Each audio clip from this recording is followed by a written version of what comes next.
मुसलमान की भलाई का नहीं बल्कि उनके वजूद और विरासत को मिटाने का बिल है। हिंदुस्तान में बहुत सारे धार्मिक ट्रस्ट हैं जिसमें उस खास मजहब के लोग शामिल होते हैं और उसका इंतजाम करते हैं, और ये बात समझ में आने वाली भी है क्योंकि जो व्यक्ति अपने मजहब के रीति रिवाज को जितना अच्छे से समझ सकता है किसी अन्य मजहब का व्यक्ति नहीं समझ सकता।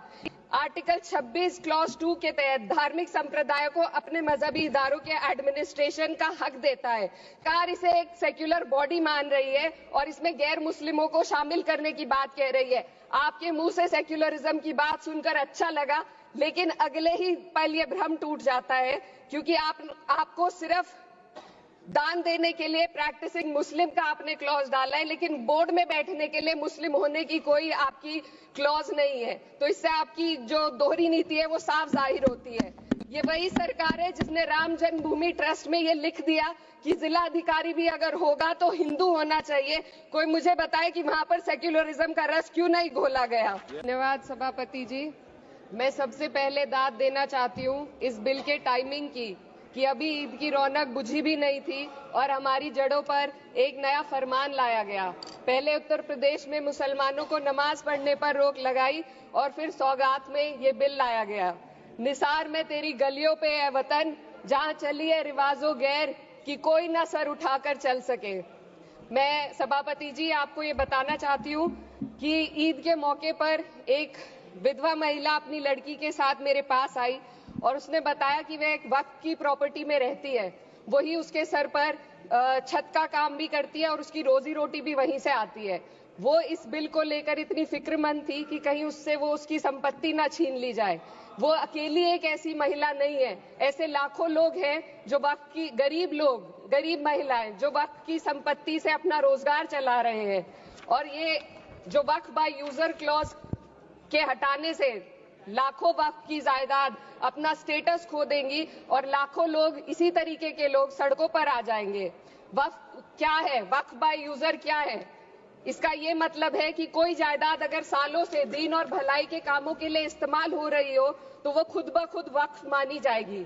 हिंदुस्तान की अदालतों ने भी इस बात को तस्लीम किया है। वक्फ बाय यूजर सिर्फ वक्फ बोर्ड को ही मिली कोई खास सौगात नहीं है, ये बल्कि सभी अन्य धार्मिक ट्रस्टों को परंपरा और यूज के आधार पर बिना किसी डॉक्यूमेंटेशन के धार्मिक चरित्र को डिक्लेयर करने का राइट मिला हुआ है। भारत के संविधान के आर्टिकल 13 क्लॉज 3 में कस्टम और यूसेज को कानूनी वैधानिकता प्रदान करता है। इसी आर्टिकल से वक्फ बाय यूजर भी निकला गया है।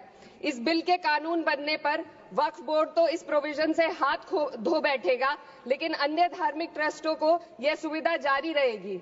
इससे भारतीय संविधान के आर्टिकल 14 और 15 का सीधा उल्लंघन है, जो धर्म और जाति के आधार पर भेदभाव और कानून के सामने सभी की बराबरी पर जोर देता है।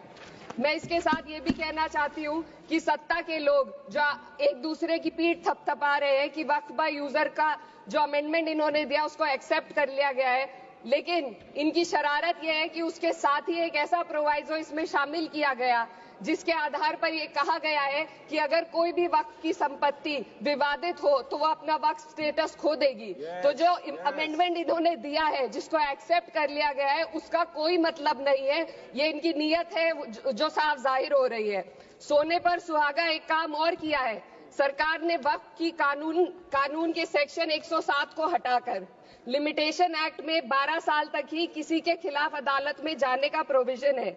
सेक्शन 107 में बोर्ड को लिमिटेशन एक्ट से राहत मिली हुई थी। वक्फ बोर्ड कभी भी अवैध कब्जाधारियों के खिलाफ अदालत जा सकता था। अगर ये सेक्शन ना हो तो अवैध कब्जा करने वाले लोग कानूनी प्रक्रिया का फायदा उठाकर वक्फ की प्रॉपर्टी को हड़प सकते हैं। अन्य धार्मिक ट्रस्टों पर भी ये लिमिटेशन एक्ट लागू नहीं होती, तो फिर वक्फ बोर्ड के साथ ये सौतेला रवैया क्यों किया जा रहा है? धर्म को देखकर दोहरी नीति क्यों अपनाई जा रही है? सेक्शन 107 और वक्फ बाय यूजर को अगर एक साथ पढ़ा जाए तो इससे लाखों वक्फ की प्रॉपर्टी पर कब्जा किया जाएगा। इसलिए ये बिल मुसलमान की भलाई का नहीं बल्कि उनके वजूद और विरासत को मिटाने का बिल है। हिंदुस्तान में बहुत सारे धार्मिक ट्रस्ट हैं जिसमें उस खास मजहब के लोग शामिल होते हैं और उसका इंतजाम करते हैं। और ये बात समझ में आने वाली भी है, क्योंकि जो व्यक्ति अपने मजहब के रीति रिवाज को जितना अच्छे से समझ सकता है, किसी अन्य मजहब का व्यक्ति नहीं समझ सकता।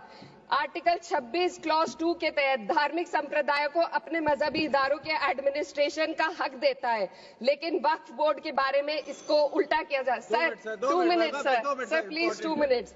सरकार इसे एक सेक्युलर बॉडी मान रही है और इसमें गैर मुस्लिमों को शामिल करने की बात कह रही है। आपके मुंह से सेक्युलरिज्म की बात सुनकर अच्छा लगा, लेकिन अगले ही पल ये भ्रम टूट जाता है, क्योंकि आपको सिर्फ दान देने के लिए प्रैक्टिसिंग मुस्लिम का आपने क्लॉज डाला है, लेकिन बोर्ड में बैठने के लिए मुस्लिम होने की कोई आपकी क्लॉज नहीं है। तो इससे आपकी जो दोहरी नीति है वो साफ जाहिर होती है।